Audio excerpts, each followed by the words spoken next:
2000 থেকে 2022 হাসপাতালে বিছানা ও অক্সিজেনের জন্য হাহাকার, জনজীবন স্তব্ধ করা লকডাউনের মতো এমন ভয়ঙ্কর তাণ্ডবের সাক্ষী থাকার 3 বছর পর আবারও চোখ রাঙাচ্ছে করোনা। রাজশাহী মেডিকেল কলেজ হাসপাতালের তথ্য বলছে, দুদিনে আক্রান্ত হয়েছেন 11 জন, যার মধ্যে চিকিৎসক 7 জন।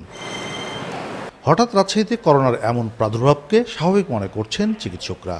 নতুন ভেরিয়েন্ট হলেও এ নিয়ে আতঙ্কিত না হওয়ার পরামর্শ তাদের। ভ্যাকসিন দেওয়ার জন্য মানুষের রোগ প্রতিরোধ ক্ষমতাও আছে, সাথে আবার নতুন স্ট্রেন হওয়ার কারণে একটু অসুস্থ হচ্ছে।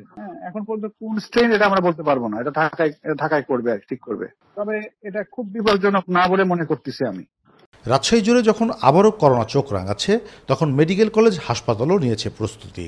অতীত অভিজ্ঞতা থেকে প্রস্তুত করা আছেন চিকিৎসক। আমাদের উপপরিচালক স্যারের নির্দেশনায় আমরা করোনার জন্য যে বিশেষায়িত আইসোলেশন ওয়ার্ড সেটি সার্বক্ষণিক প্রস্তুত রেখেছি, এবং যে কোনো পরিস্থিতিতে যদি করোনা পজিটিভ রোগী আমাদের এখানে ভর্তি হয়, আমরা তাদের সেবা দেওয়ার জন্য যা যা প্রয়োজন সেই জনবল থেকে শুরু করে ওষুধপত্র সেগুলো প্রস্তুত রেখেছি।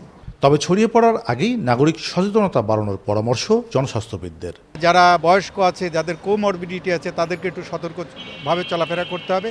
আর হাসপাতালগুলোতে আপনারা দেখেছেন যে এখন যে ভ্যারিয়েন্টটা আসছে তার মধ্যে আক্রান্ত আমরা রাজশাহীতে যেটা দেখেছি তার মধ্যে চিকিৎসকই বেশি।